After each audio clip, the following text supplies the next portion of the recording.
Bienvenue à l'émission 100% politique. Aujourd'hui, nous avons invité Mohamed Seif El Amin, ancien ambassadeur des Comores aux Nations Unies, en même temps ancien ministre des Affaires étrangères et directeur général de la Société des hydrocarbures. Donc si on l'a invité aujourd'hui, c'est pour lui poser un certain nombre de questions d'ordre politique, diplomatique et économique. Alors pour vous poser nos questions, à votre côté, Mohamed Bouham, il va essayer de vous poser un certain nombre de questions. Et là, on va commencer, on a 3 thèmes, le séparatisme et a priori le débat commun. Et puis, on va vous poser aussi la question des institutions, des nouvelles institutions, et à la fin, la question des hydrocarbures, parce que vous avez été vous-même directeur général. Bonjour monsieur le ministre, l'ancien ministre. Heureux d'être là parmi nous ce soir. On va commencer par une question très simple. Selon vous, d'où vient le séparatisme? Plus particulièrement, on prend l'exemple du séparatisme Ali ou comment? D'abord, je voudrais remercier votre télévision pour avoir bien voulu offrir cette opportunité d'exprimer sur des thèmes qui importent pour les Comoriens en particulier et toute la communauté internationale qui est au chevet des Comores aujourd'hui.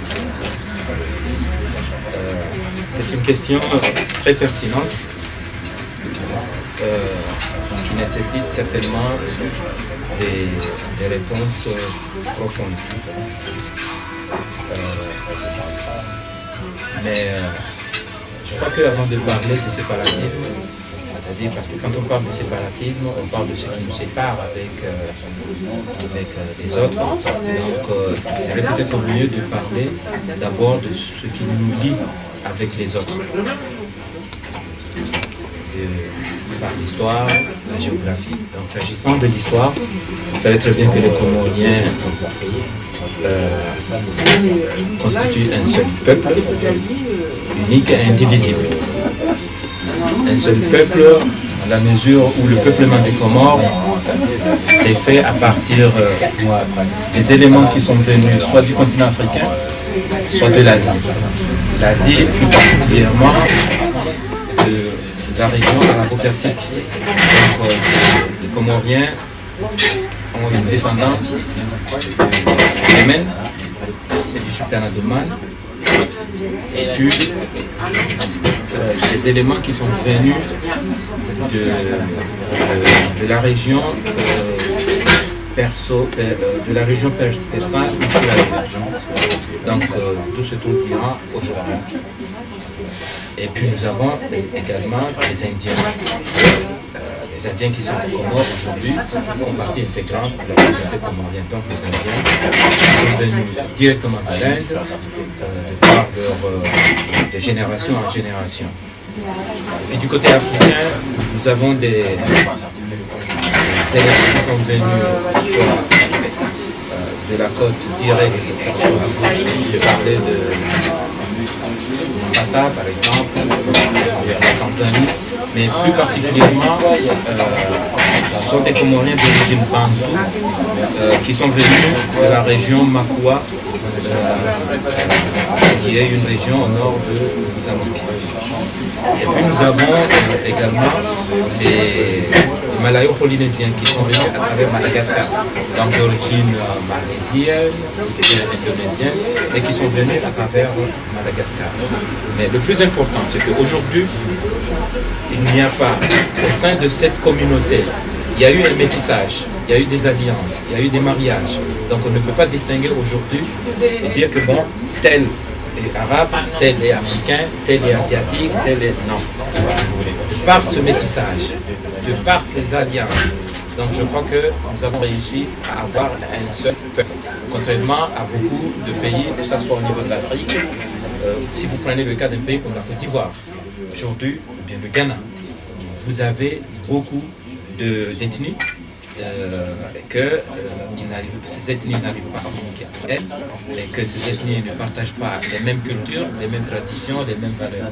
Alors que bon, chez nous, de par ce métissage, nous partageons la même culture, nous partageons la même religion, et nous parlons. Aujourd'hui, il y a une et une seule langue aux Comores avec des dérivés ou bien avec des dialectes qui est parlé et que tout le monde se comprend.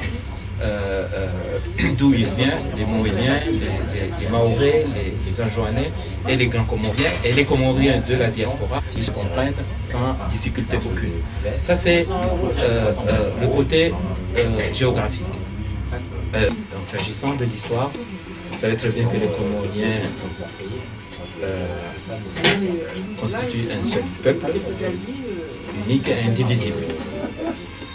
Un seul peuple, dans la mesure où le peuplement des Comores s'est fait à partir des éléments qui sont venus soit du continent africain, soit de l'Asie. L'Asie, plus particulièrement de la région arabo-persique. Donc, les Comoriens ont une descendance du Yémen et du sultanat d'Oman. Et puis, des éléments qui sont venus de la région de la région persane ou l'Asie. Donc, tout se trouve l'Iran aujourd'hui. Et puis, nous avons également les Indiens. Les Indiens qui sont aux Comores aujourd'hui font partie intégrante de la communauté comorienne. Donc les Indiens sont venus directement de l'Inde, de par de génération en génération. Et du côté africain, nous avons des éléments qui sont venus soit de la côte directe, je parlais de Mombasa par exemple, de la Tanzanie, mais plus particulièrement, ce sont des Comoriens d'origine bantou qui sont venus de la région Makua, qui est une région au nord de Mozambique. Et puis nous avons également des Malayo-Polynésiens qui sont venus à travers Madagascar, donc d'origine malaisienne, indonésienne, et qui sont venus à travers Madagascar. Mais le plus important, c'est qu'aujourd'hui, il n'y a pas, au sein de cette communauté, il y a eu un métissage, il y a eu des alliances, il y a eu des mariages. Donc on ne peut pas distinguer aujourd'hui et dire que bon, tel est arabe, tel est africain, tel est asiatique, tel est... Non. De par ce métissage, de par ces alliances, donc je crois que nous avons réussi à avoir un seul peuple. Contrairement à beaucoup de pays, que ce soit au niveau de l'Afrique, si vous prenez le cas d'un pays comme la Côte d'Ivoire, aujourd'hui, ou bien le Ghana, vous avez beaucoup d'ethnies et que ces ethnies n'arrivent pas à communiquer entre elles et que ces ethnies ne partagent pas les mêmes cultures, les mêmes traditions, les mêmes valeurs. Alors que bon, chez nous, de par ce métissage, nous partageons la même culture, nous partageons la même religion et nous partageons la même langue. Aujourd'hui, il y a une seule langue aux Comores avec des dérivés ou bien avec des dialectes, mais il y a le chicomore qui est là, qui est parlé et que tout le monde se comprend. D'où il vient, les Mohéliens, les Mahorais, les Anjouanais et les Grands Comoriens et les Comoriens de la diaspora, ils se comprennent sans difficulté aucune. Ça c'est le côté géographique. Le côté historique et géographique, je dirais que nous constituons 4 îles. Les 4 îles constituent ce qu'on appelle l'archipel des Comores, quelles que soient les péripéties, quand bien même nous avons évolué jusqu'à avoir l'État comorien aujourd'hui. Bon. Alors que dans cette sous-région, il y a beaucoup d'îles, il y a des îlots au nord des Comores, mais nous avons l'île par exemple de Mafia, nous avons l'île de Bemba, nous avons l'île de Zanzibar qui ne font pas partie des Comores. Mais les 4 îles constituent l'archipel des Comores. C'est pourquoi nous disons que Mayotte fait et fera toujours partie intégrante, de par la géographie, partie intégrante des Comores. Oui. Donc c'est ce qui nous unit. Ce qui nous sépare, d'abord la géographie. Avec la géographie, c'est sens que la géographie nous unit. Ce qui nous sépare, d'abord, il y a la géographie. C'est un facteur important. Parce que quand vous avez un pays continental et que vous avez des divergences de vues, vous avez des divergences de position, vous avez des divergences de... Mais il y a la continuité territoriale. Ça, c'est un facteur important pour l'unité d'un pays et d'un peuple. Ça, c'est un facteur qui, aujourd'hui, effectivement,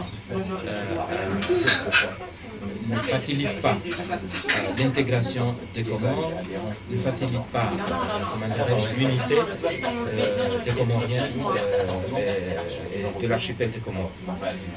Ça, c'était l'aspect. Et puis l'aspect aussi sociologique. Vous savez que des ressortissants d'un seul pays continental n'ont pas les mêmes préoccupations que les ressortissants d'un pays insulaire. Donc il y a des susceptibilités insulaires que seuls les insulaires peuvent comprendre.